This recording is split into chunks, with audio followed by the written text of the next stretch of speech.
We left off last time with our compadres leaving the war zone and landing on the outskirts of Los Angeles, where Max and Olaf, which I called Adolf in the previous video, shows you how tired I was. I got up early and did the video.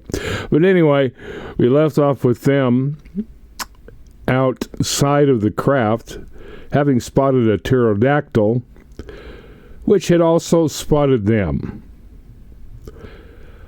But let's switch gears for a minute. Meanwhile, back at the ranch,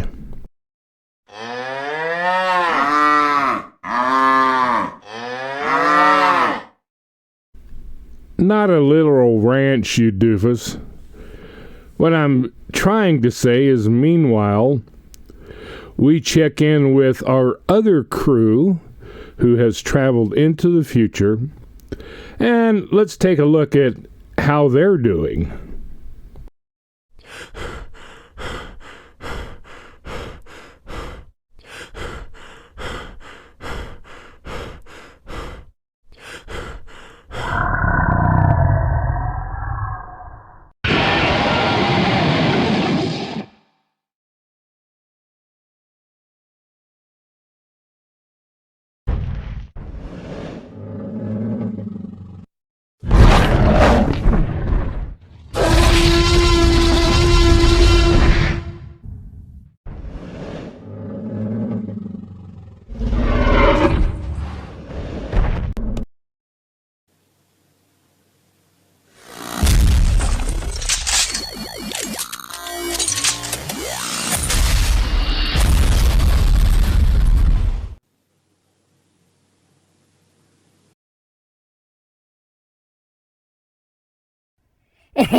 Luckily, that dude was like the extra, like in a Star Trek landing party, where the guy who's not a regular on the show gets killed. Yeah, that's that guy.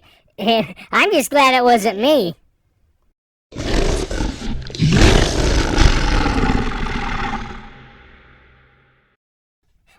Okay, see you later. I'm gonna get the hell out of here before I become a snack for this thing.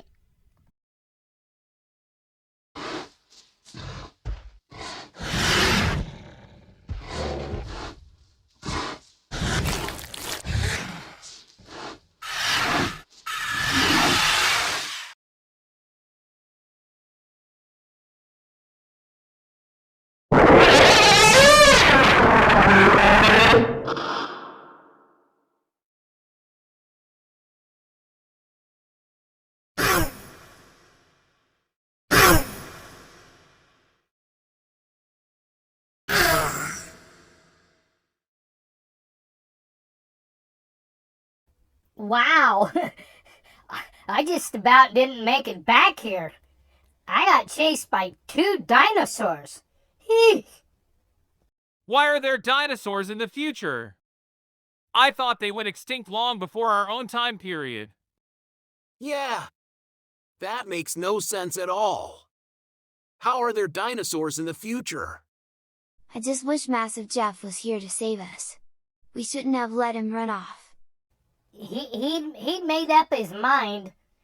He didn't want to be a part of the gang, so that's his loss. We'll do just fine without him. I honestly don't think he would have made much of a difference as far as the dinosaurs. He'd have gotten eaten just like us if we tried to fight them.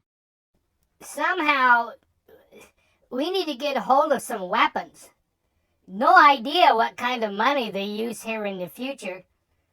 Plus, we don't have any money, so we're just going to have to find some and steal them. You know, I don't mind stealing. It's a habit with me. That remote-looking thing you took. Can that be used as a weapon? I have no idea what this even is.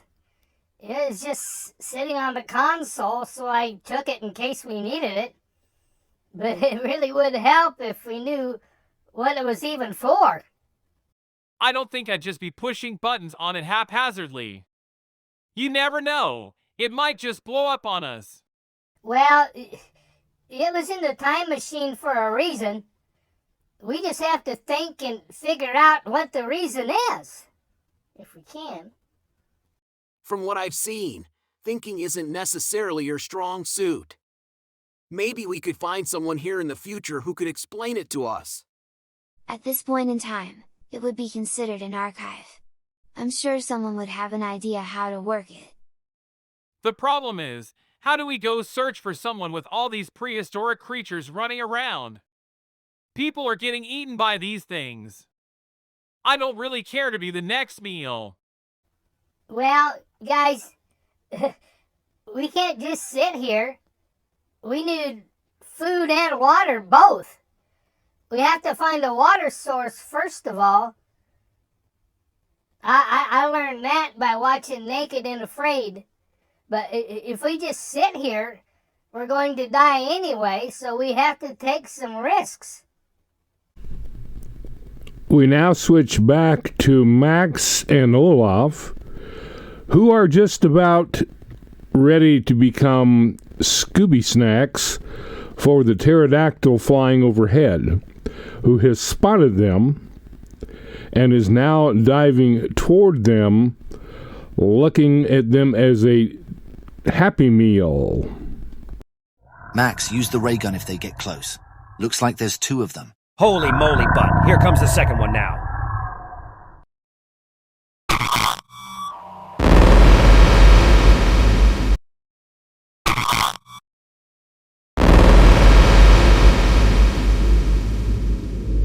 Yes, excellent shooting, Max.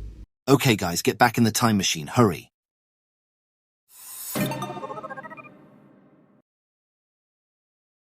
Man, I tell you what. If you're ever constipated, just have a pterodactyl swoop at you. That'll clean you out in a hurry. Well, I wasn't constipated, but I still left a little present for Bingo. Too bad he's not here with us. He's far too young for an expedition like this. We don't need a youngster impeding our progress. Everyone here is capable of taking care of himself. It would not be that way with a pup hanging around. We'd all feel responsible for him as well as ourselves. So what's the plan of attack, guys? We can't just sit here and starve to death. There are about a week's worth of rations in another compartment for the amount of people we have. It's all people food, however. Not a bit of dog food.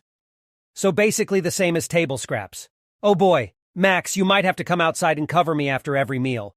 You know what table scraps do to me? Do you happen to have any depends in a compartment? Maybe it would be best if Olaf just wore a diaper. I ain't wearing no damn diaper. If I have to, I'll just go out on my own if I'm going to be such a big bother to you guys. Olaf, it's no problem.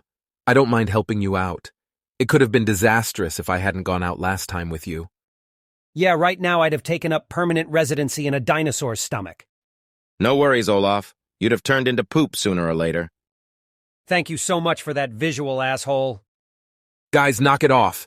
There's no time for this crap. Right now, we have to first and foremost find a way to survive this mess. Just as a precaution, I'm going to turn on the force field. Sam is much more technical than me. He comes up with some fantastic stuff.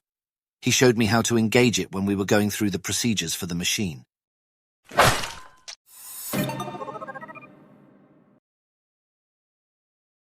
Is there a range on the force field as to how far out it extends from the craft? Sam didn't say, but there is a knob here that says intensity. That may extend the parameters of the shield. That would be great if it could. That way we could go outside, get some fresh air, take a dump, and not have to worry about getting eaten. That depends on the strength of the force field. It might work against people, but would it work against something as large and strong as a T-Rex? I'm not sure why a T-Rex is way out on the outskirts, but it appears we're about to find out just how strong the force field is.